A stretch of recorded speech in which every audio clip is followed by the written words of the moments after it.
All right. It says I'm live. Testing, testing, testing. On YouTube and on locals.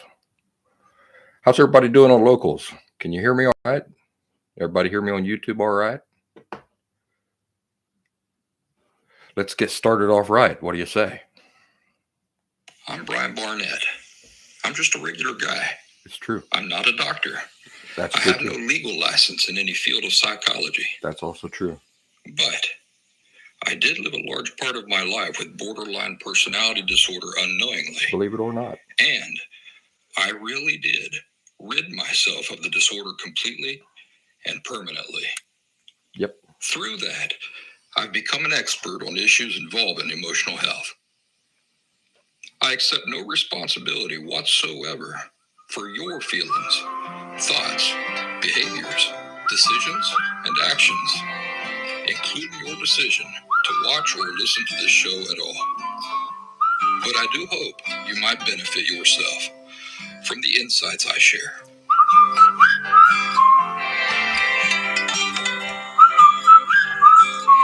Happy Thursday, everybody. So nice to have you back with me here for the Last Symptom podcast. And we're doing something kind of experimental tonight, something new. I'm live streaming this to both locals and to YouTube. It's the first time I've ever done this simultaneous thing to both, I believe.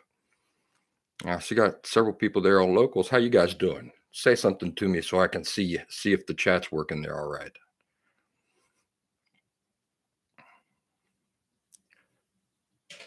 What I'm going to do is after this live stream, I'm going to use the audio for this, do some editing. All right. Got some folks in here. Excellent. And then I'll upload the audio to everybody else. But you guys get to be here first. I'm Bonnie. Nice. I'm Bonnie. Very nice to have you here. What do you guys want to talk about this week? So here's the situation. I've just been swamped all week long. And I know I sound pretty good right now, but I've been sick as a dog. Had all this phlegm and congestion and everything. And I don't know what happened. Just this afternoon, it kind of slid away. So I'm feeling pretty good right now.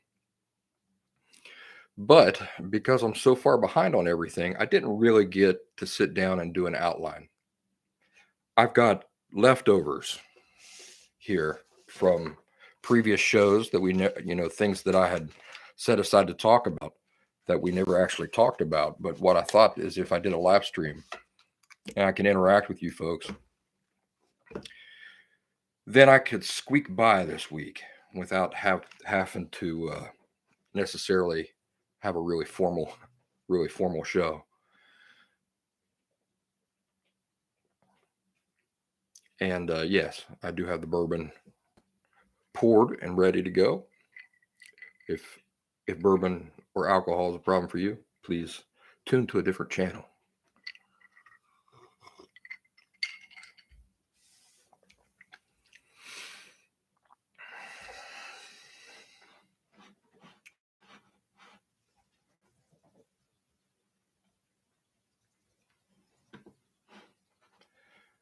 Looking over here at locals to see if I can. I'm on the app. It'd be nice if I could.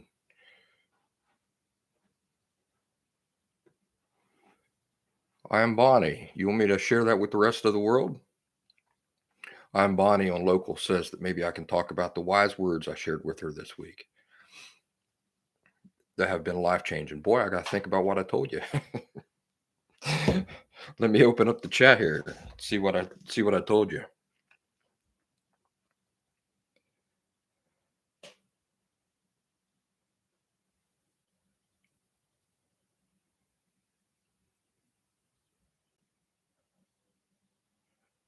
Okay. Yeah, I remember our conversation.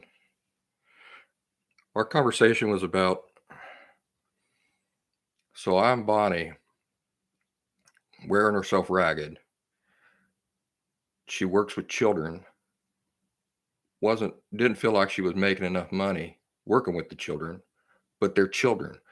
So naturally, being the kind-hearted person she is, she wants to give all of her time and energy to them and really give them all of her, And that's not a bad quality to have, to be self-sacrificing and like a caretaker like that, and want to excel within your responsibilities. And I could identify with her doing that because I used to do that also as an interpreter, run myself ragged, even when I had the worst possible bosses and they didn't appreciate a single sacrifice I was making for them. So, for example, I think I told you that during my borderline personality disorder crisis, when I got fired from a job that I'd had for a long time, um, the the loophole they used to fire me, I was on salary, and so the way that worked was we had an agreement that my normal start time at the hospital was 9 o'clock, I think. But what happens, I was the only interpreter for the entire hospital. So what would happen is if they'd have a surgery or something, they'd try to do those real early in the morning. So usually like around 5:30, 6 o'clock in the morning. Well, that's quite a bit earlier than my start time. So we had an agreement that if I did surgeries in the morning, then by the honor system, if I didn't have any patients in an afternoon, I could leave early based on that accumulated quote unquote overtime. I was on salary, so it wasn't really overtime, but after 8 hours, um, whatever hours I had accumulated past like a 40-hour work week, that I could just leave early. And so there was one day where I did that, and they used that ultimately to fire me. They said that I left early and had a patient. Now, here's the thing about that. For each patient that I would go to meet, like if they had an appointment, and this was in orthopedics. So I went to orthopedics and I waited, I think 20 or 30 minutes for my patient to arrive, and the patient didn't arrive.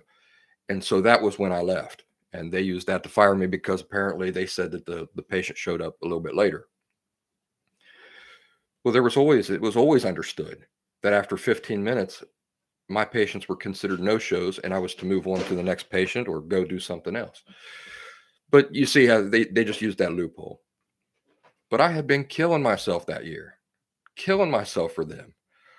Going in early, 5:30 in the morning, working until 8, 9 o'clock in the evening. And in the end, they end up screwing me over using that. Um, but anyway, I'm telling this big long-winded story to get to what I was talking to with I'm Bonnie. You never make yourself the second priority. And we've talked about this before, but that's the idea. You never make yourself the second priority. You say, "Oh, but these kids, I don't care." I mean, I do care, but I don't care if you're, sacrificing your own energy. Let's not even say it that way. What I mean to say, and my daughter's rabbit, she's got a rabbit, and he's choosing right now to make all the noise in the world. But yeah, he lives with me. So I'm Bonnie says, of course he is. Well, if it weren't him, there'd be like an ambulance parked outside who forgot to turn off its siren, or a marching band going by, or a helicopter hovering over me, something. But anyway, what I was trying to get to with I'm Bonnie is that the idea is that you don't give other people anything at the expense of your own needs and your responsibilities to yourself. So our primary responsibilities are always to ourselves in any situation. Oh, I got Abby over here on YouTube. Hi, Abby. So that's not too hard to understand. Often you hear people talking about this as like if you're in an airplane and the oxygen masks come down, whose oxygen mask do you put on first? Your kids? They're your children, right? You should put on their oxygen mask first. Well, that'd be stupid because you're going to be passed out and dead. And how are you going to help them after you're dead? So the first thing you do is you put on your own oxygen mask. And that's the principle. So I do it in my work here with Last Symptom. Whenever, I'm just one person and we've got a large community. When I start to get exhausted, I take care of my own self. I was just talking about this with the group earlier this week. I may be behind on a lot of things. I don't fail to take time off for myself, relaxation, to watch a baseball game or something, even though I may have tons of work waiting on me to do it. I may be way back on things. Me sitting down and allowing myself to watch a baseball game is part of the whole formula. Joy on Local says, this is a helpful reminder. I used to hate that example, putting on your own oxygen mask first. Basically, I wanted to believe I was tough enough to hold my breath. Well, you might be, but the human body is not tough enough to go without oxygen for very long. Penny on YouTube says, enjoy wearing this jersey. Astros are going to take the series, though. I wouldn't bet money that you're wrong, but I still, for those of you who are just listening to the show, I'm all dressed up in Philadelphia baseball gear. Got my jersey on. I got just this hat come in the mail today. When they won the game, the last game, the Phillies, and they were all celebrating, everybody come out and they come out wearing these hats. And I said, man, those are some sexy looking hats. I got to get myself one of those. And I jumped on MLB as fast as I could. And I managed to get one. And then right after that, you couldn't get on the site because I think everybody in Philadelphia was doing the same thing. So that's the story behind that. I'm here representing the Phils, the Fightins. And everybody's been saying, hey, I thought you like the Red Sox. I do like the Red Sox. I love the Red Sox. I love the Red Sox. I love the Phillies. For you folks who aren't here in the States and maybe don't know much about baseball, there are two leagues. There's the American League and there's the National League. The Red Sox are in the American League and Philadelphia is in the National League. So I have a favorite American League team and I have a favorite National League team. They rarely play against each other during the regular season. So, there's a possibility, believe it or not, that the Phillies and the Red Sox could meet up in the World Series one day. In that case, I don't know who I'd root for. Both, I guess. I'll cut my Red Sox jersey down the middle and my Phillies jersey down the middle, and I'll just sew it back together like that and represent both teams. Here's the story about baseball. I know I'm getting off topic for emotional health stuff. We'll come back to it. I was living in Philly in 2008, and Diana, my ex-wife, and I were sitting there watching, I think, American Idol, or something like that. Either that or we were watching Lost. Those were two shows that we always watched together. But we lived outside of Center City. We lived in Hatboro. And all of a sudden there was like honking outside and then gunshots and people screaming. And I said, what on earth is going on? And she says, I bet you that the Phillies won the World Series. Sure enough, that's what it was. They'd won the World Series and the whole city and the suburbs and everybody was just celebrating. Well, after that, I ended up watching this documentary by Ken Burns called Baseball. And it's all about the whole history of baseball and everything, and about how it's all American, and we invented it. It's our sport, and so that's why it's called America's pastime. It's not because it's currently the most watched sport or anything like that. It's that it's purely American. And there's folks who'll say, well, it come from these other sports in England and everything. Well, I'm sure it was influenced by it, but it was really invented from scratch, more or less, here in the States, and a few things borrowed here and there. But so that happened in 2008, and then I saw the documentary, and that was where I'd never liked sports before in my life. But I started thinking, boy, this is part of my heritage. This is part of my American heritage, and I don't know anything about it. So I need to start learning about it. And I started learning about baseball, and of course, then my crisis happened. Ended up moving to up near Boston. Well, you can't live in that area and not be exposed to the Red Sox and the games up there. And so it was just kind of like this slow unfolding of things that was drawing me to baseball all this time. And so it was really in New England that I fell in love with baseball, fell in love with the Red Sox, was really watching all the games, really getting into it.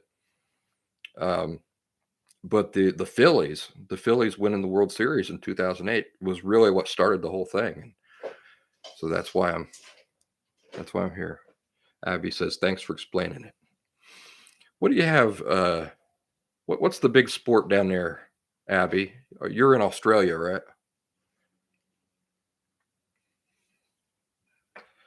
And Penny is a big Astros fan. So she's telling me to enjoy this jersey while I can. You'll remember I did an episode of this show featuring Jose Altuve. Hit that big home run. And Altuve for the Astros, just a little tiny guy. Not tiny. He's just short. He's all muscle. And man, that was a play for the century. Well, he's not doing anything this season. I mean, he's playing, but he's in a funk. So he hasn't been playing well at all. So I don't know, Penny. Phillies might win after all. All right. Back to emotional health stuff. You always got to take care of yourself first. What I was saying to Joy is that you might be able to hold your breath real good. That doesn't mean your body can go without oxygen real good.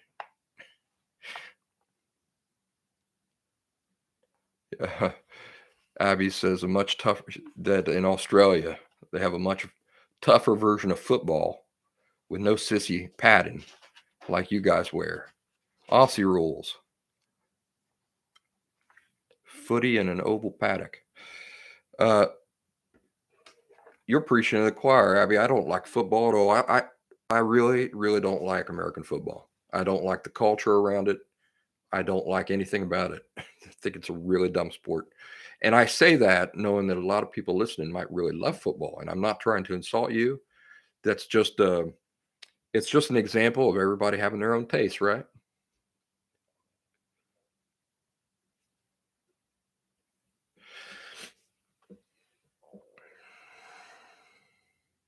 I want to thank you guys here on Locals for joining me. I know this was kind of not last minute, but it wasn't. I didn't give you a whole lot of notice. Same thing goes for you folks there on YouTube. I appreciate you joining me here and allowing me to get a feel for all this. It's I got Locals folks there on my iPad, and I've got YouTube here on my laptop. So let me share some things with you while you guys, maybe I can stimulate some conversation.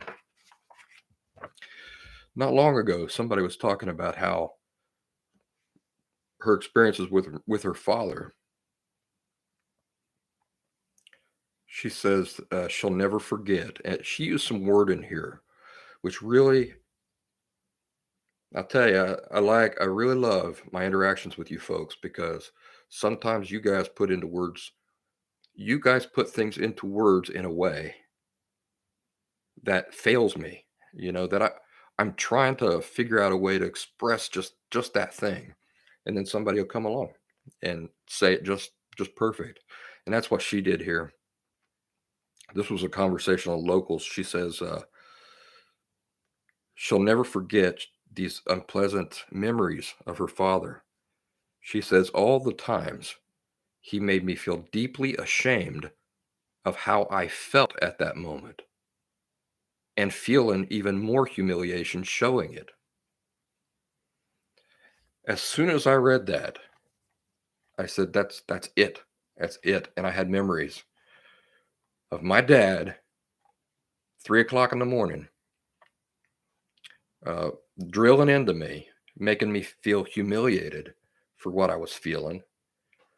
And heaven forbid I show it. Then I felt even more humiliation. This felt like a total pile of dung, sitting there feeling things, feeling vulnerable, weak, stupid, pathetic, irrelevant, hating that I'd even been born. And then it comes out, and of course the abuser latches onto that, finds ways to make you feel even more humiliated, not only over the fact that you're feeling it, but over the fact that now you're making it visible to the rest of the world. You dumb, worthless person. And so I told her that she put into words my experience perfectly. I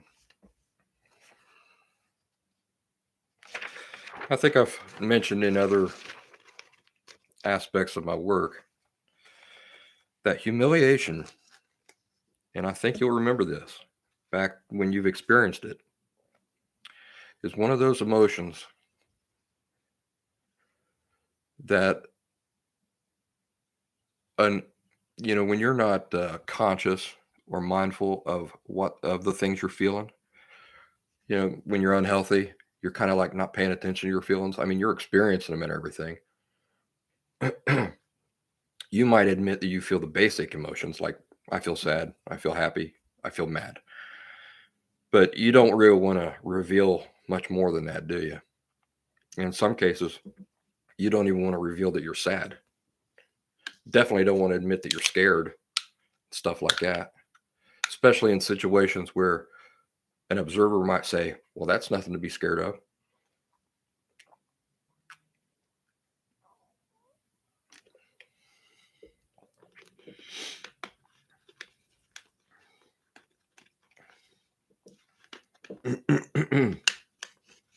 I don't even remember where I was going with that.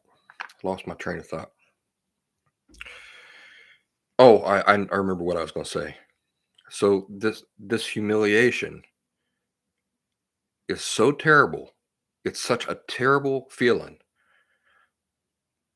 But when you're unhealthy, you're really not sitting around analyzing the feelings themselves, right? Isn't that true?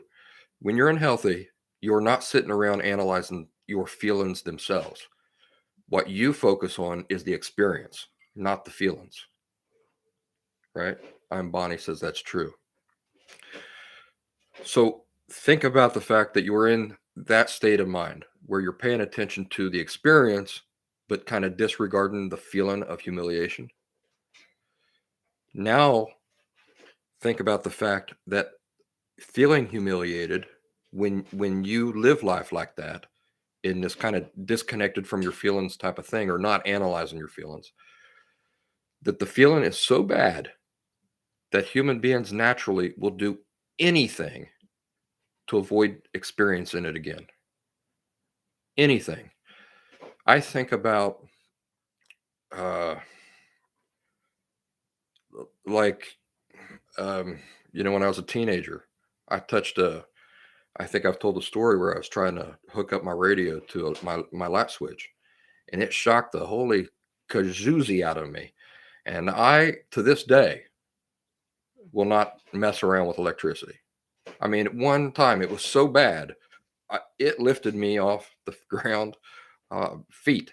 And I said, I never again, never again. That's kind of like what the experience of humiliation is like. Once you experience it, it's like getting the crap shocked out of you. And you say, I don't want anything to do with that again. And so you kind of unmindful or non-mindfully go about life really doing everything you can to avoid those humiliating circumstances. You guys remember the story way back, I think in the first season, where I was playing with my pencil in the grade school. Everybody was throwing their pencils up in the air. And they were throwing them up in the air and catching them. And I was showing off for the girl sitting next to me. Threw my pencil up there and it stuck in the ceiling. And I was terrified. Terrified. I was asking the guys, please help me get that down. This was in 3rd grade. No, you did this. You got yourself into this mess. You can get yourself out of it. Oh, man, please don't say anything to the teacher. Mr. Lovelace was his name. He'd come into the classroom and walked up to the front of the class. The first thing they did, that whole class, Mr. Lovelace, Brian stuck his pencil up in the ceiling. And he called me to the front of the class. And I'm telling you what, I had never been in trouble. I wasn't like one of those troubled kids. And got up there and just bawling my eyes out. Well, you know how it feels like to cry in front of your peers. I wanted to die. I wanted to die. I didn't want to die. I wished I had never been born. And that humiliation was just painful, so painful.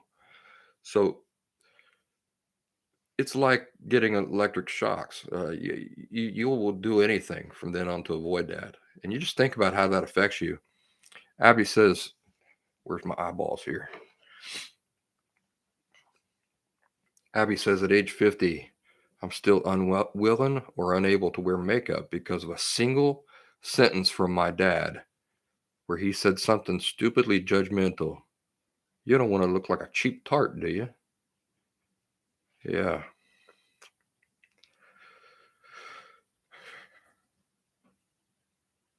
And it's still with you all these years later. It's amazing. I remember I didn't grow up wearing shorts. I grew up in the woods. So there's briars. You just don't wear shorts working in the woods. There's snakes and all kinds of stuff. But all the guys at school were wearing shorts. Brian, how come you never wear shorts? 100 degrees out here. How come you don't wear shorts? I said, well, I don't know. And first thing I started thinking about was, good God, they're going to talk me into wearing shorts.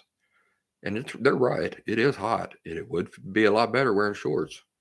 But my legs are so skinny, like little twigs, my legs, and they're white because they never see the sun. I can't do it. I can't do it. Man, they kept harassing me. Come on, wear shorts. And so one day I got up the nerve to do it. Got up the nerve to wear shorts. Got to school. Abby asks if there's stinging nettle in the U.S. Yes, there is. Boy, my buddy ran into some. Last time we went on a backpacking trip, it swelled him up pretty good. You can eat stinging nettle. You can make tea out of it. Did you know that? You can make tea out of the leaves of stinging nettle. Got a lot of good nutritional value. So anyway, I go to school, and first thing I do, get off the bus wearing those shorts after I've spent forever trying to talk myself into doing it. First thing happens, the guys see me in the shorts, and they're like, aha, look at him. Oh, look at how skinny his legs are. So all my fears come to reality. And that was pretty humiliating. I said, never again will I wear shorts to school.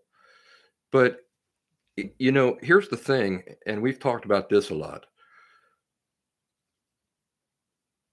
Why was the only reason that affected me? The only reason it affected me is because I already disliked myself. If I had not disliked myself, something like that would have passed right over me. Joy says, I've been listening to the fundamentals course again. The chapter about calm-assertive communication talks about recognizing what you feel, what you need or want, and communicating directly and clearly without any intention to offend. And you said it's addictive, that once you start doing it, you'll want to keep doing it. I didn't even know what I felt or wanted for so many years. It was impossible to do anything but passive-aggressive communication. Yeah, Last time, well, not too long ago, I was talking, Joy, and you said that I should not update the last symptom fundamentals course, and it's and so now you know that I've been doing that, updating the whole course, brand new video and audio and everything, and really bringing it up to date, with improving the quality of the audio and the video. And I hope that I won't forget that part about it becoming addictive, because it is. Um, you see, the problem with calm assertive communication is that when you're brought up unhealthy, you're brought up with people who perceive calm assertive as rude. Because, and the reason for that is because they interpret some sort of judgment in the calm assertive communication behavior style. So, for example, um, say I go pick up a buddy. We're going to go on a backpacking trip. We're going to go fishing or something. And he gets in my truck and he goes, "Boy, your truck's really messy." The unhealthy person, the person who's used to passive aggressive communication behavior style, hears an accusation in that. They hear an accusation in that. But is there an accusation inherent to stating just stating a truth? Your truck is very messy. Is there any inherent judgment to that? There's no inherent judgment to it at all. But that explains why the unhealthy person takes offense, because that's the way they communicate. That's their whole way of communicating, is to hide messages in other messages, or to hide messages in behavior. So that's exactly how a passive aggressive person would tell you that you're lazy, you're a big Oscar the Grouch, you're a big mess, you're irresponsible. They would hide that message in something like that. "Boy, your truck's really messy." But healthy people don't do that. Healthy person is just stating a fact. Your truck's messy. I'm not passing any judgment on you at all. I'm just making an observation.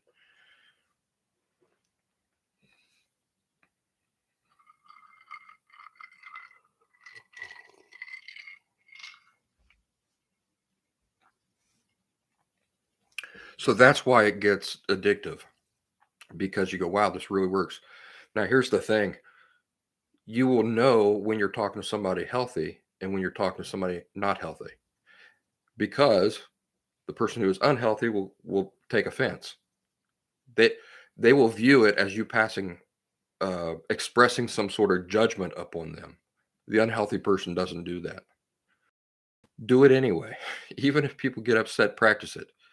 And it's so, like, I think I mentioned in an episode of the show that the easiest way to start is when somebody states something that you know not to be true, you simply say, "Nope, that's not true."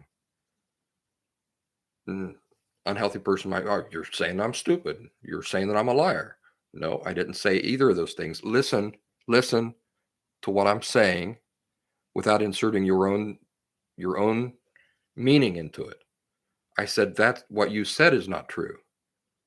I know that because I was in France last year and I was over at the Eiffel Tower, and you can go up into the Eiffel Tower. You said that you can't go up into the Eiffel Tower. You can. I was just there. So I'm not passing judgment on you. I'm not trying to hide a secret message within that message. I'm simply saying what you said is wrong. That's it. And that was how I started. So if you wonder, how do you go from living a whole life of this passive aggressive nonsense and move over, practice moving over to the calm assertive communication behavior style? That's how you do it. In a conversation, you say, "No, that's not true." And healthy people go, "Oh, it's not. Well, what do you know that I don't know?" And then you tell them. The unhealthy person will say, "What, you call me a liar?" Blah, blah, blah. And they go off on this thing. And then what principle do you apply there? Or what law? Law of individual inherent rights, responsibility, and authority. You're allowed to feel however you want to feel about this. You're allowed to react to it any way you want. It wasn't my intent to offend you. All the responsibility for this that you're experiencing right now is on you, not on me. I can't make you feel anything. Let's catch up here.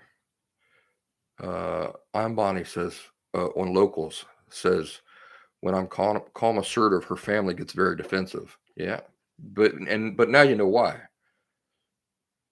It's not because what you're saying is not true. It's not because you've got a message hidden in another message. It's because of the way they communicate, the way they're used to communicating, right? They hide messages in other messages and they assume that's what you're doing. But whose problem is that? Well, it's not your problem. I'm Bonnie on locals says now that I work with kids, I can see how a lot of adults have not emotionally matured and still think just like children. That used to be me too, she says, and I agree with her. That used to be me as well.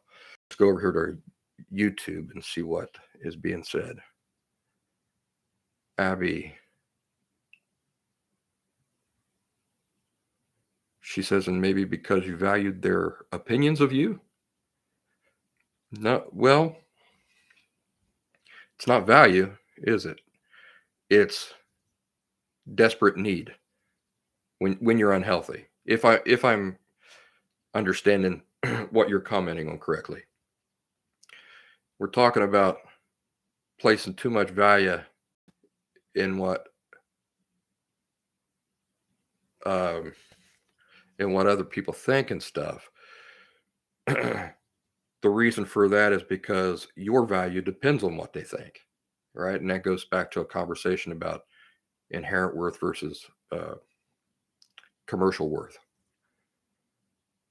Abby says part of my ADHD makes me extra sensitive to perceive judgmental comments.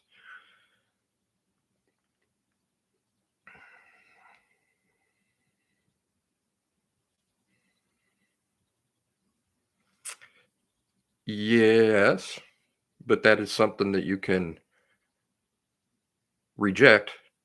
That's something you can analyze and reject in the moment, right? Remember that a person who lives with a proper attitude toward human worth, particularly their own human worth, that it's inherent to what they are, is not at the mercy of what other people think. I value other people's feelings and opinions and those sorts of things nowadays. Why? So let's ask this question. What's different in the way that I value people's feelings, or let's say give value to other people's feelings and thoughts now, right? So we're always talking about it doesn't matter what other people think. But what other people think and how they feel does matter. But in an entirely different sense than an unhealthy person is used to. The unhealthy person, they place value on what other people think and feel and their opinions. Why? Because when you view yourself as worthless and your value being dependent on what other people think and feel, do you see how you're constantly living life for them? Because all your entire sense of value has to come from them. That's the unhealthy way. What's the healthy? Now let's say we go to me now that I no longer have an emotional disorder. And you're constantly hearing me tell you, it doesn't matter what other people think. I mean that in the sense of it related to your value or related to your life, your decisions, everything that falls within your inherent rights, responsibility, and authority. What they think and their opinions doesn't matter in that regard. But do I give it value for other reasons? Yes. And what is that other reason? What is the other reason that I would give value to what other people think and feel now that I'm healthy?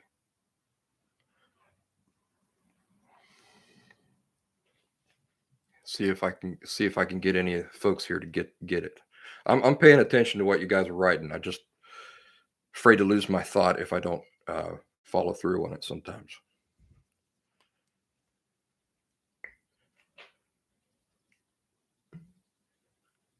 Okay, I'm going to answer the question if I don't see anybody writing anything here in a sec. All right, as a healthy person, the reason why I value what other people think and feel is because it reveals their individuality to me. It allows me to get to know you. So if you have an opinion that's completely opposite of mine when it comes to like how I should live my life, I don't care about that opinion whatsoever as far as it having some influence on how I'm living my life. You know, my thought there is go look in the mirror, pay attention. You got your hands full with your own life. I know you do because it's a full-time job. It's a full-time job to be healthy and to be focused on your own life. But it does matter to me. I do give it value in the fact that it reveals something about you to me.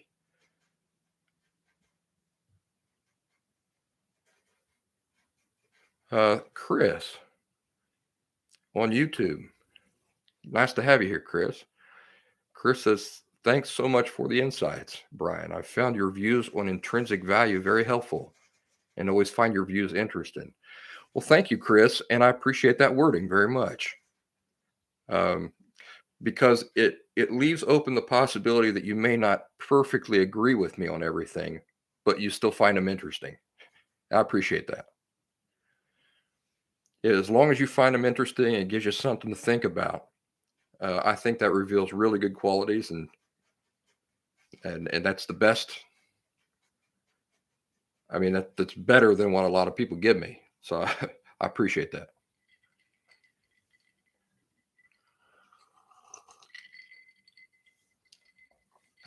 I'm Bonnie says, because you're demonstrating empathy.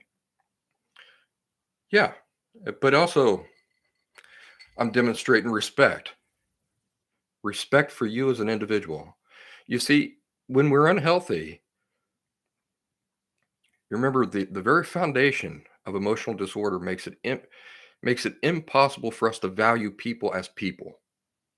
Why is that? We don't even understand how value works, right? We view our own value as being dependent on what other people think. So when we look out at everybody else, what do we view their value based on? What everybody else thinks. Do you remember that kid in school nobody wanted to be friends with? You might have taken pity on the guy, but if you would have befriended him, let's say that you were starting to get up, climb the social ladder in school, and you befriend this kid that nobody else likes, and now all the progress you've made, all the friends you've started to make, start pulling away from you. Oh, we don't want anything to do with you. You're making friends with this guy. Because your worth depends on what everybody else thinks. What do? You pull away from the nerd, don't you? And you join right in. Oh yeah, in fact, when you're talking to your friends, you're probably talking down about the kid. Oh, what's his problem? Because you're not willing to risk your own sense of worth for this other kid. Right? So that's an example of how we view our own worth, the very nature of it, where it comes from, where it's born, and it depends on what everybody else thinks. You look out at other people, you apply that same rule to them, and then that's how that manifests, is that you view also their worth as being dependent on what everybody else thinks. You see it on the internet today, right?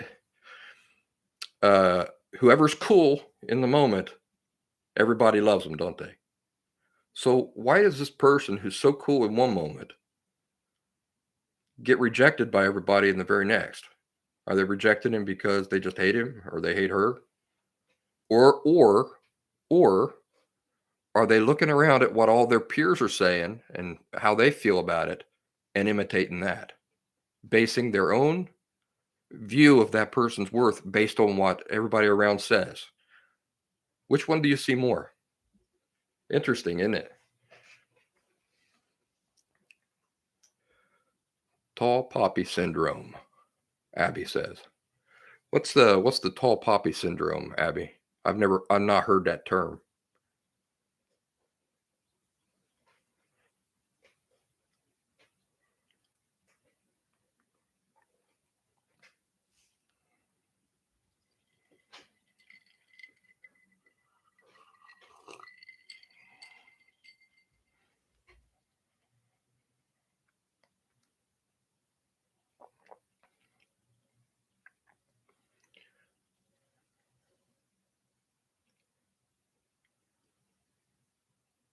When someone famous makes a mistake and goes from hero to zero.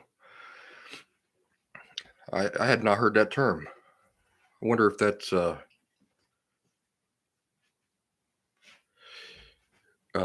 unique to Australia.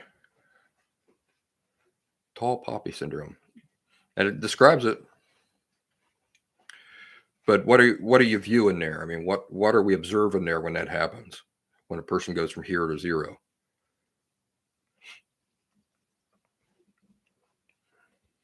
It's just, I've heard other terms for it. I think the term I hear a lot of about it on social media, like Twitter, is how do they refer to it? They call it following the tribe. Following the tribe. And a lot of people want to ascribe that to just like normal, healthy human behavior, like some evolutionary thing. I don't buy that. I don't buy that that's healthy or normal. I think that's just an unhealthy quality that unhealthy people have, is that they observe other people. Herding instinct. Yeah, Chris. That's another way I've heard of it. Following a tribe, herding instinct, those sorts of things. Fundamentally unhealthy. Emotional health is independence, being satisfied with your own conclusions, not caring what other people think in that way, caring about it in the sense that, well, it tells me things about you, and I'm interested in viewing you as an individual, as a person, not as some inanimate object or an NPC, right? You're a real person to me. So yeah, I would like to know your opinions and stuff for that reason. But as far as um, my own security with arriving at my own conclusions and everything and my likes and dislikes, I remember when I was unhealthy, I didn't know what my likes or dislikes were. I mean, beyond drawing cartoons, reading comic books, some of these really basic things. But um, here's an example. So earlier we were talking about how I hate American football. Do you know that in my teens, I felt so much everybody around me always talking about football season, the Super Bowl, all this stuff, that I lied. I lied and said that I liked football for years. Watched games, sit there pretending, lying to myself even. Oh, I love this. I love this. Didn't love it. The truth, I mean, looking back at it now, I remember I did not love it. I never loved it. Never at all did I love it. But that's the same thing. It was just, I don't have my own identity because I'm not allowed to like what I like, dislike what I dislike. I have, because that's not how worth works. Worth is based on what everybody thinks. So I'm constantly looking around trying to see the things that people like the most and like those things. Oh, how different life is now. How different life is now. It's a wonderful thing to be able to say, I'm glad that you love football. I hate it. I really don't like it. It's so liberating because I do care about your opinions and your feelings and everything as far as like what it reveals to me about you and you as an individual. But I don't base what I like on what you like, right? I'm an individual too. I grant you that to you, but primarily I grant it to myself first. And so I like what I like. And I don't care if you like it or not. Let's see here. Let me tell you folks there on locals that we've got about 7 minutes, a little less than 7 minutes. And so you may want to switch over to YouTube once once our time runs out on locals. We'll go a little bit longer, and I think we'll be able to splice together a pretty good show out of this. Let's see. So I am Bonnie. Says, I have a question about children. Do healthy parents validate every single feeling they possibly have? For example, sometimes they are crying just for attention or because they don't want to listen. And sometimes the crying is very loud and obnoxious. Okay, does anybody else see the problem right here with that I am Bonnie is making? There's a logical fallacy happening right here. There you go. Anna got it. Anna made the distinction that I am Bonnie is failing to make. And that's not a judgment on you, by the way. I am Bonnie. Hi, Anna. Is crying a feeling or a behavior? I am Bonnie asks. Crying is a behavior. Feeling sad is a feeling. And they're not one and the same. So to observe a child crying and to equate the crying as being the same as the feelings that the child is feeling is a mistake. It's a serious mistake. I am Bonnie says her mind's blown. Yeah, to a lot of people watching this or listening to this, they'd say, well, that's so obvious. No, it's not obvious. Not when you're unhealthy. Not when you're unhealthy, it's not. Until you have somebody help you make these distinctions, it's not obvious, because that's just not the way unhealthy people are raised. Unhealthy people are raised equating things as being the same inappropriately. Like I used to do.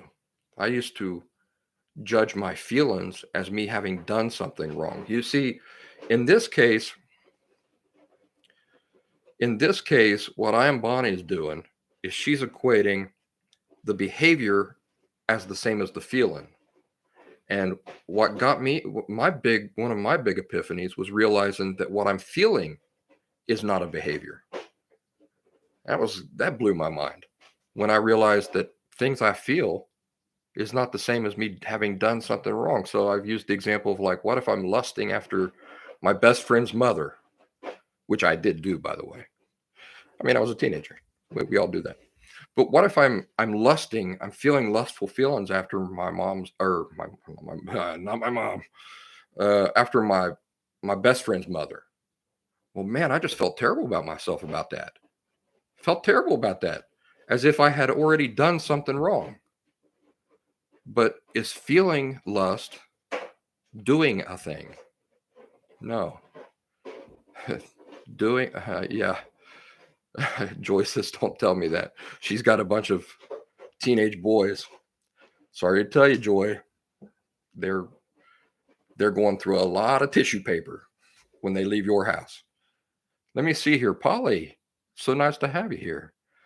Polly says, I used to think love was a feeling. Blew me away to learn it as an act. There you go. This is there's a lot to talk about this as far as emotional health goes and escaping emotional disorder. These distinctions where we confuse feelings as other, we don't understand the nature of them. We don't make proper distinctions between the nature of different things. And that's a good example, Polly. I appreciate that. I'm glad to see you here. Love involves feelings, right? I think you probably heard the episode where I talked about that. And I used the example of Morir Soñando, this drink in the Dominican Republic, which is a mixture of orange juice and milk. And I think sugar cane. You say, well, boy, this is delicious. What is it?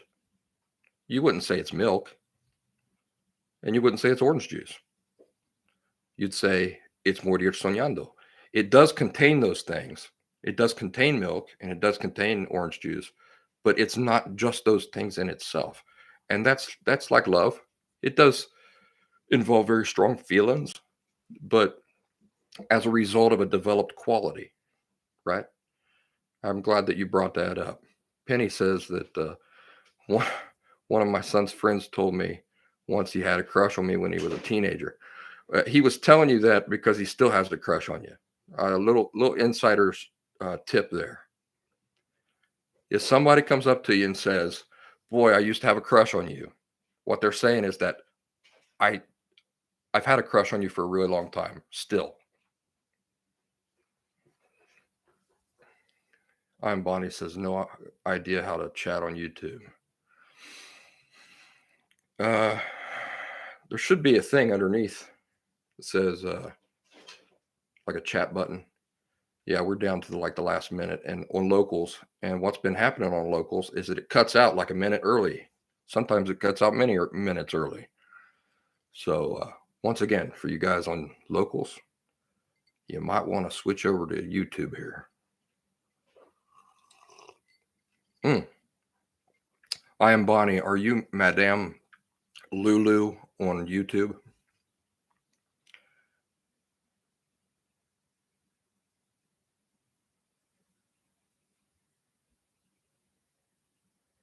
Chris says, I find that with borderline personality disorder, there's a lot of failure to distinguish between internal states and external circumstances. It's strange to admit, but I wasn't really able to do this, only with mindfulness. Chris, if you can, think up a good real life example to share with us so that I can get a better understanding of what you're saying. Okay. I am Bonnie from now on is Madame Lulu over on YouTube. She's moving over from locals to YouTube because her students call her that. And it looks like we're down the last 20 seconds on locals. So I'll be switching my attention completely over to the YouTube crowd.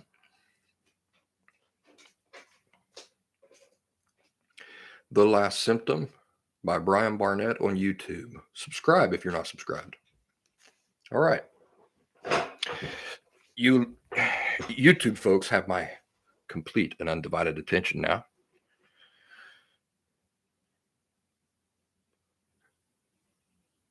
Polly says that in relationships, I didn't feel loved, so they didn't love me. Black or white thinking had me in a box. But Brian, what is the feeling that goes with love? So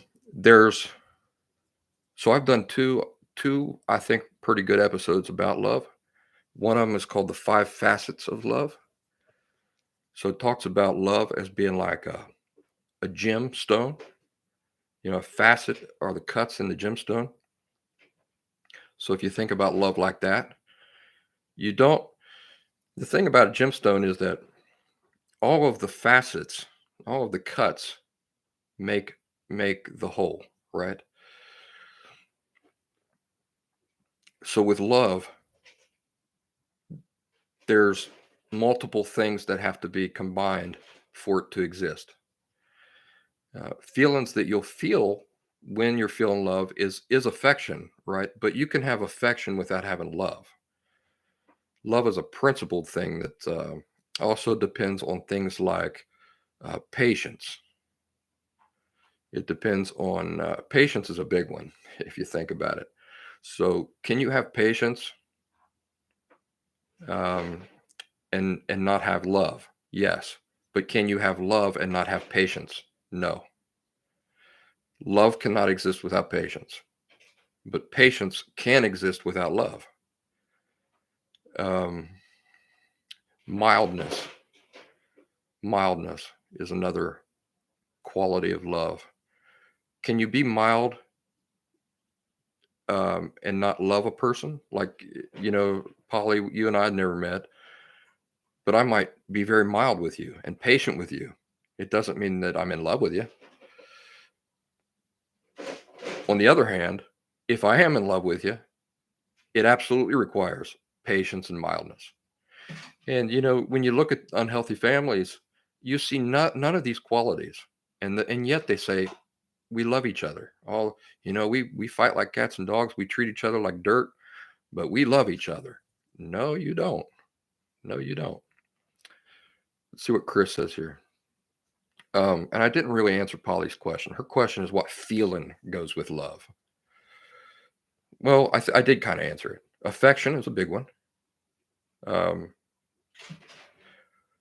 Depending on the type of love, you might experience lust, right? But then again, we do that conversation. Let's see here,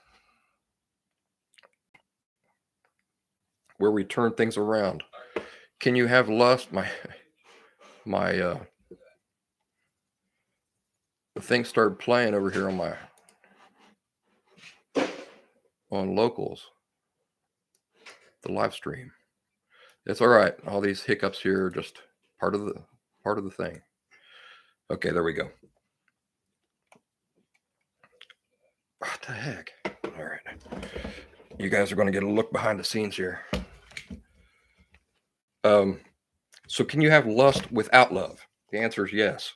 I was lusting after my best friend's mom when I was a teenager. I didn't love her. I just wanted to bang the living daylights out of her. But in a romantic relationship, right? If you're romantically in love with somebody, this is unbelievable. There we go. Do I look like an old man when I do this? I don't know how to operate this dadgum technology.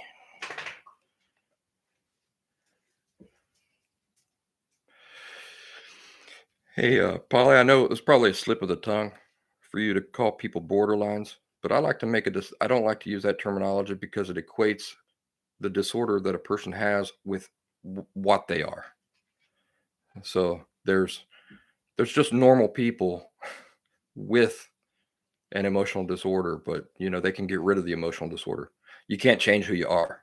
That's why it's important to make that distinction. It gives you the right idea in your head about the very nature of the disorder. Is it something I have that I can get rid of, or is it what I am? But the rest of your question is, do people with borderline personality disorder ever truly love or be loved? No, they don't. Now there's a loophole. The loophole is rid yourself of the borderline personality disorder, and then you can.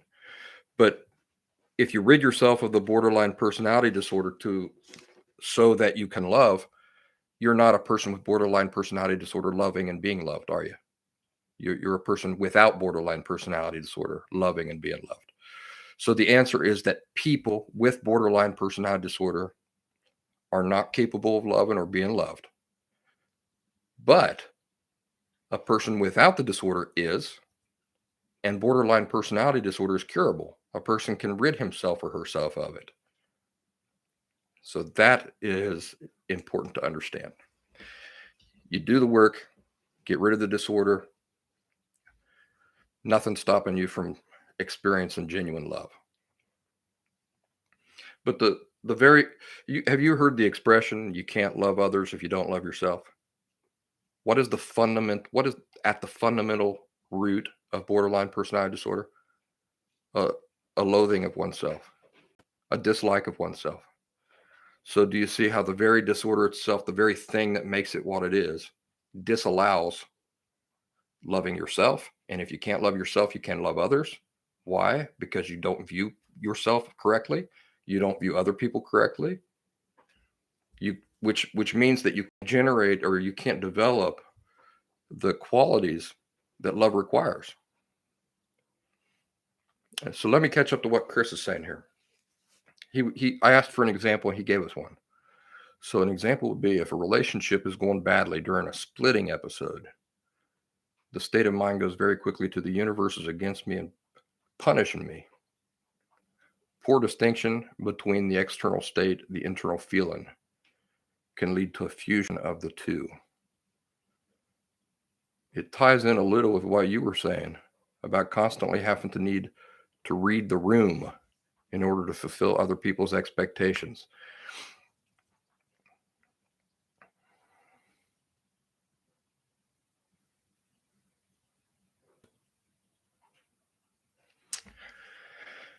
Yeah, we've talked about that quite a bit.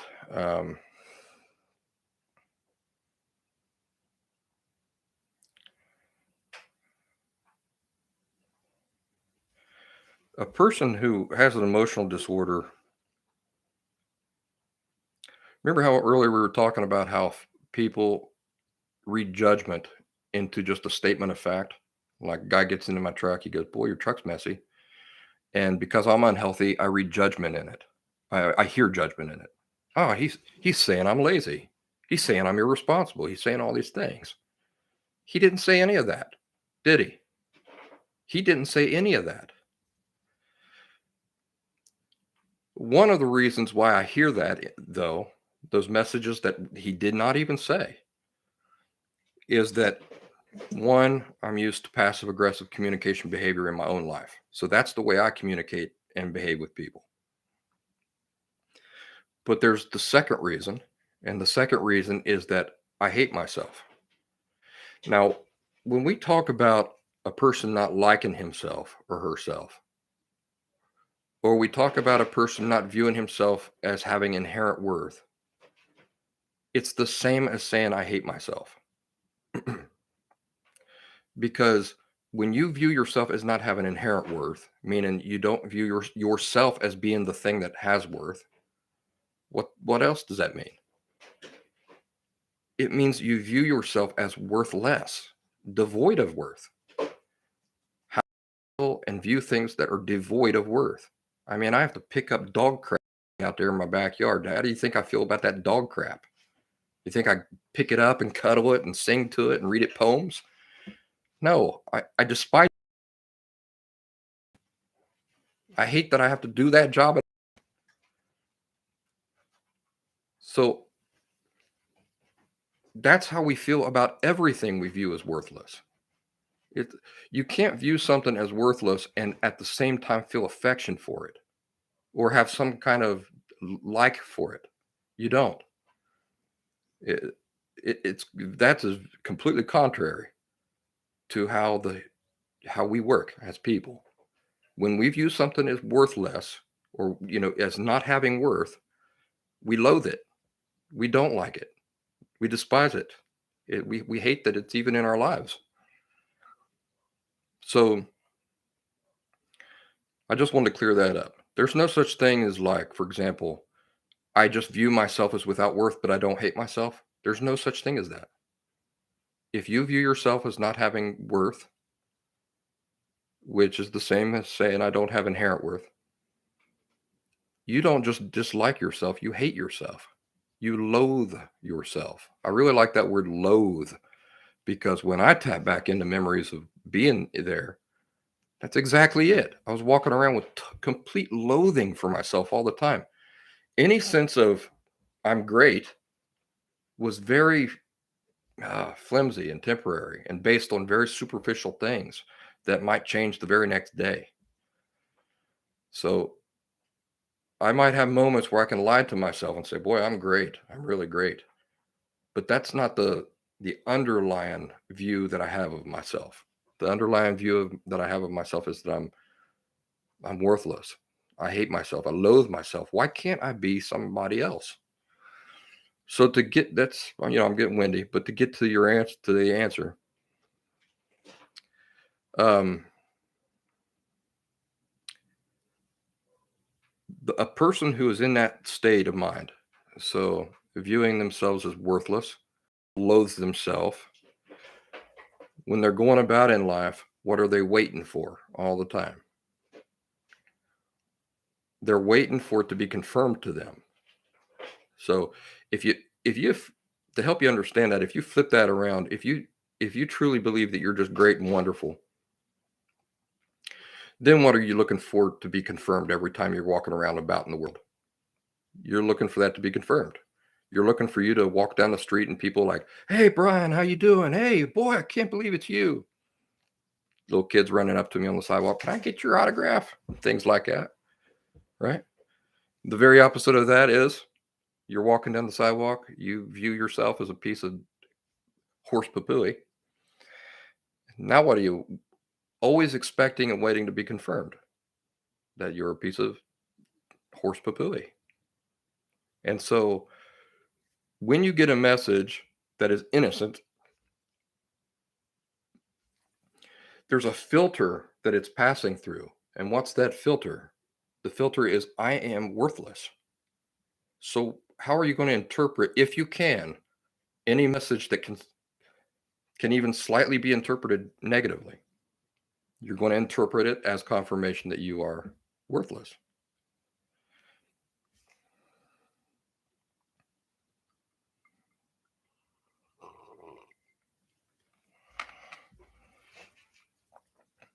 Chris, did that address the thing? I went all over the place there, but I was trying to paint a full picture of the thing, and I hope I just didn't throw out too much. You let me know. Polly says, never let the labels get you. Thanks. Don't have a clue who I am, and that's seriously depressing at 50 years old. I'm working on it. Thanks for your input. You're a man of knowledge. I respect that. Oh, well, I appreciate that, Polly. I'm a man of experience. I just experienced the same thing. And then, so one of these days you'll be doing this too. I don't know if you'll be doing shows on YouTube or anything, but you'll be helping people who you see are in pain. It's just the nature of the thing, right? You can't look at a suffering person and not offer insights that you've gained from your own experience. It just doesn't feel right. Chris says, yes, absolutely, and very profoundly, I think. Okay, good. Yeah. So, Chris, I appreciate the way you described it. I would like to encourage you to try to simplify it in your mind. And the way I do it is I try to picture the natural unraveling of things, how they're all related. So if you think about how it all starts off with, I don't view myself as having inherent value. What does that naturally lead to? Well, and we've had that conversation too. There's two forms of value in life. There's the commercial value system that applies to things like cars and even diamond rings. I was just talking to somebody earlier today. I asked him, you go to buy a diamond ring and it's worth $4,000, quote unquote, worth $4,000. Why is it worth $4,000? Is it because of what it is? And the answer is no. The diamond ring itself does not generate value. So where does the value come from? Where does the value come from if the ring itself is not generating any value? So it might cost $4,000. It's still worthless. You understand that? Why is it still worthless? Because it's not generating its own value. Where's the value coming from? Where's the value for a diamond ring coming from? It's coming from people wanting it. That's where it's coming from. So the ring is worth $4,000, not because the ring itself, the diamond ring, is producing the value or generating it itself. The value is not emanating from the ring itself. The value is being granted to the ring. How? By people wanting it. What happens if nobody wants it? It's worthless, but even that does not tell the whole story. The whole story is that it's worthless no matter what. Because if the value is coming from outside of it and being granted to it, and it's not generating any value itself, Where is the value? So the value is not in the ring. Where is the value? The value is in what people think. So even if you want to pay $4,000 for the ring, and even if everybody wants it, the ring is still worthless. Now we go to a banana.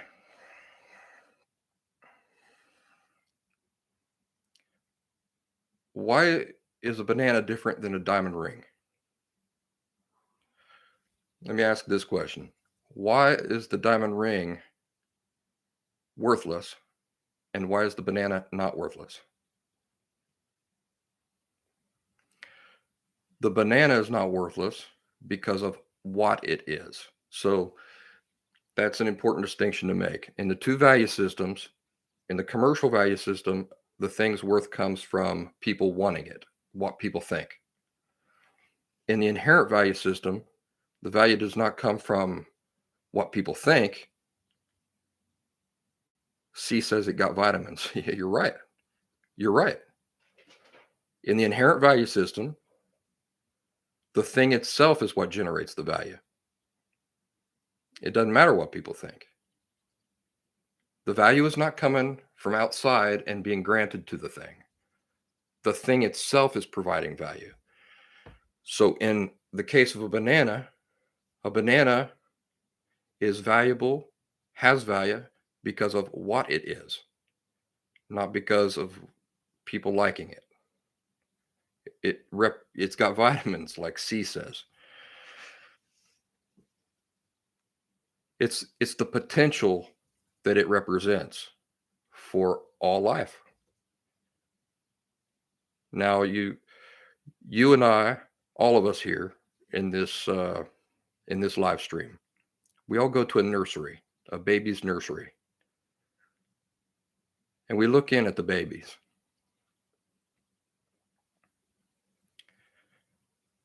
And I say, you know what? We should find the ones in here that are worthless and just get rid of them. Just throw them out. So help me do that. Oh, doesn't your heart break even imagining that?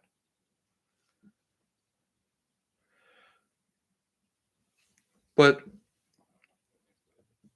do you remember what we said about the banana? We said it has value because of what it is. What if nobody likes the banana? Nobody wants to eat the banana. What does the banana still have that makes it valuable? So nobody eats the banana. Nobody likes bananas. Nobody wants the banana. Why is the banana still valuable? Why does it still have great value? C said because it got vitamins. Right? But if nobody's eating the vitamins, how does it still have value? One word.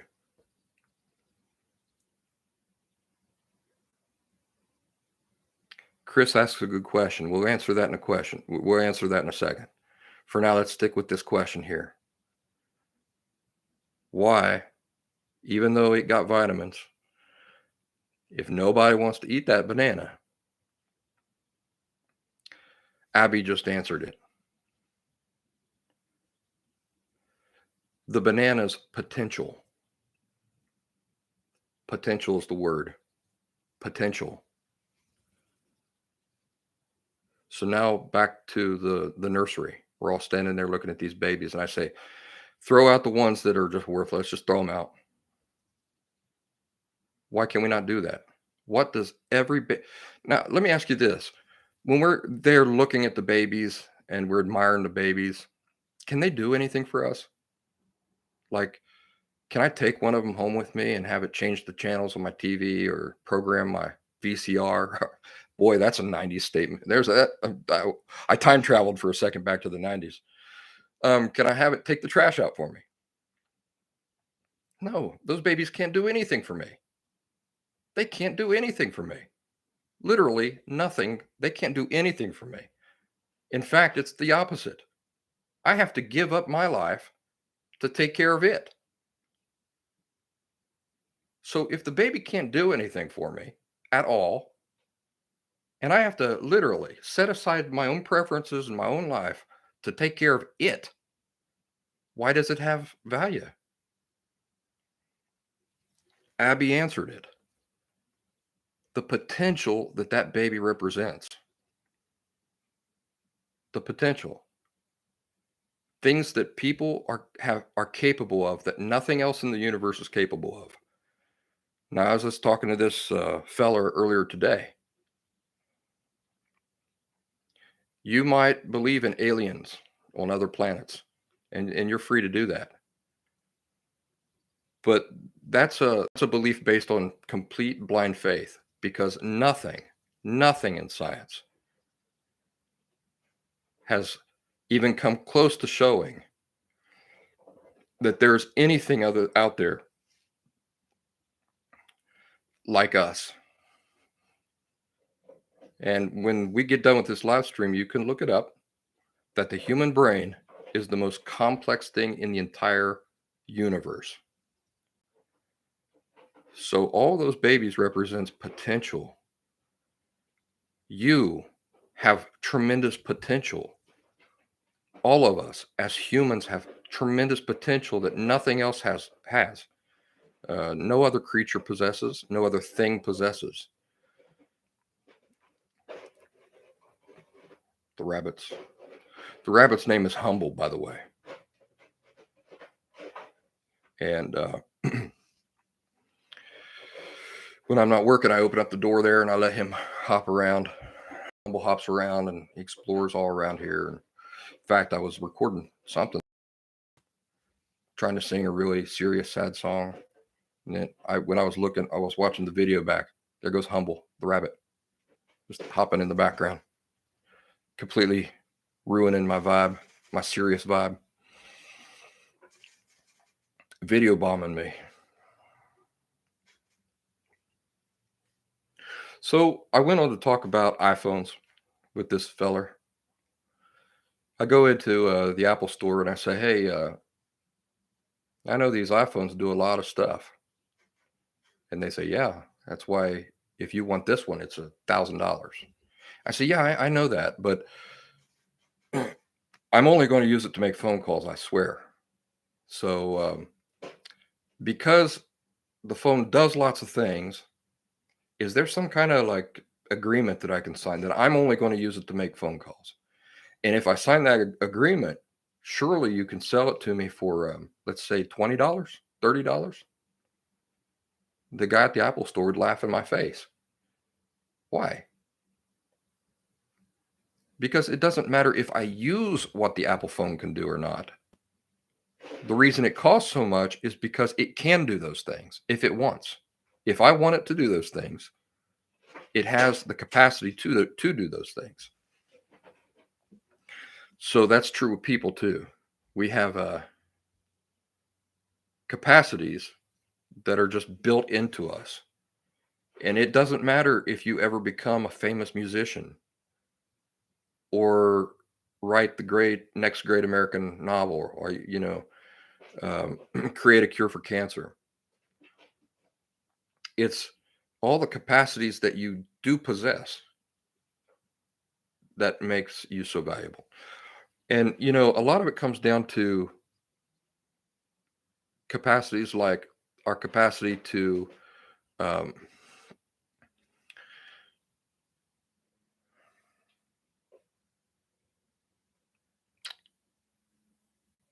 to care about things like justice. As much as I love my dog, he has no sense whatsoever of justice or of morality or of the future. And these are not just things that he's just not trying hard enough with. Like he's not just try. If he tried harder, he could be, he could, he could make plans. He could contemplate the past. He could write me a poem that talks about the condition all dogs are living with. It's not that he's just not trying hard enough.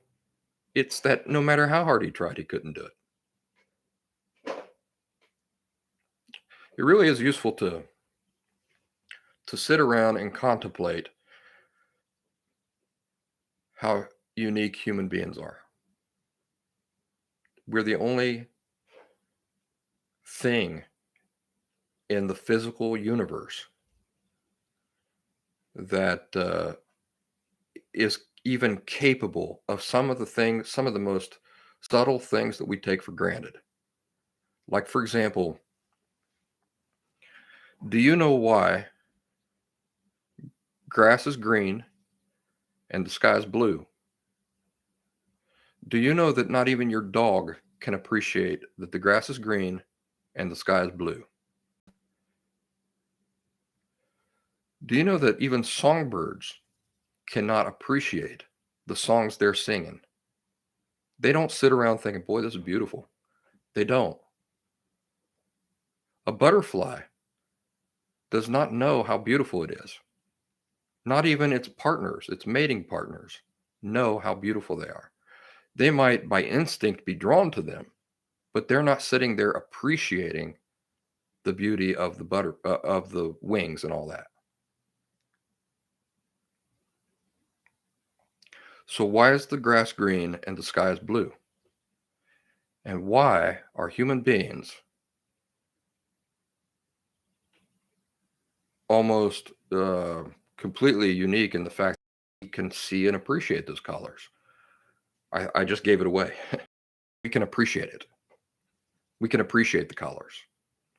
Dogs don't see in colors because they're not capable of appreciating it, even if they did.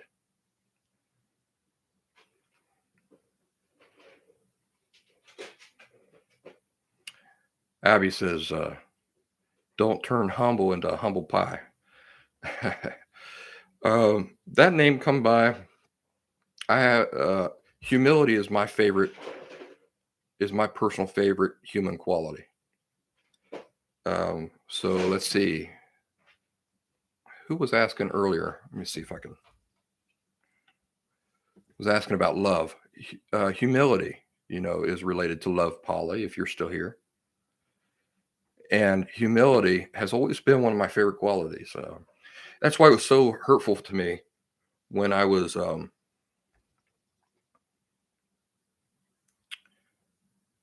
it's still kind of hurtful when folks interpret the nature of how I am, and they go, "Oh, he's so full of himself. He's so arrogant." It's my least favorite quality. Arrogance, haughtiness. My least favorite qualities. My favorite quality is humility. And I don't always achieve it, but I'll tell you, when I meet humble people, I really love that quality, and I really try to develop it in my life. So, especially when I had borderline personality disorder, like my insecurities would translate into like a stiffness and like a not, kind of a really controlled presentation for the world. And so, like, if I go into a bar or something like that, first of all, I'd be playing an act, like, look how cool I am. And then on the other hand, I'd be so scared to death that everybody's going to figure out how worthless I am. And so you got to really play it, right? And so folks would see that, and then a lot of people would walk away thinking, "Wow, he's just so full of himself." And I really hated that. I mean, I do not like arrogant people, and I don't like that quality of arrogance. So, but anyway, humility is my probably my favorite quality. And I had a rabbit back in my early 20s. I named her Humble. So when my daughter's begging to get this rabbit, she said, "What should I name him?" He has the ears like this, and that's what my rabbit named Humble had. So I said, "What do you think about Humble?" "Oh, I love that name, Daddy." And so it was settled real quick. Joy says, "I recently found out that birds dream about the songs they sing. I think that's amazing and super cool." Yeah, that is cool.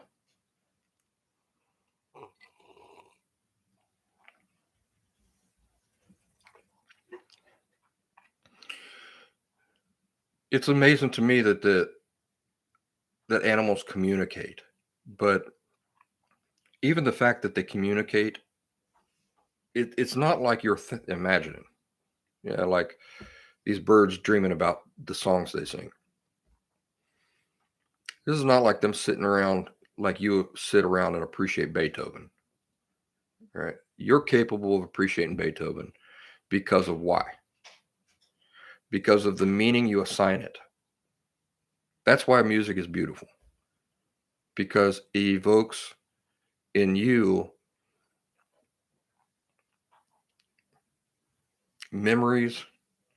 It evokes abstract thoughts of good things like love or even sadness and these sorts of things. I know that there's some songs that I hear always take me to like a sunset in the woods, because when you're in the woods and the sun is setting, it's turning all orange and red and everything like that, the tree silhouette into black. So everything's black. Even if there's a bush or anything like that, it's all turns black. And then you just see the red coming through it. And that always, there's certain music I hear that when it plays, that's where I go in my head. I'm thinking about being in a forest alone with a setting sun, and it just makes me feel so sad. It used to make me think, like when I'd think of that, I'd think of being at the end of my life as a very old man and being the only person I knew alive, still alive. So everybody had died. Everybody I knew and loved had died. And I was there all by myself, somewhere off in the woods, contemplating my life. Man, that'd make me so sad. I don't really go there too much anymore.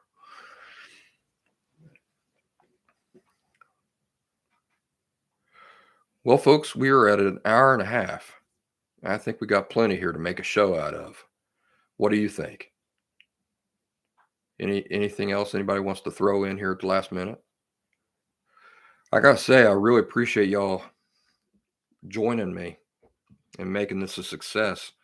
I was kind of at a loss, and I didn't want to skip a week. So I'm very glad that y'all joined me.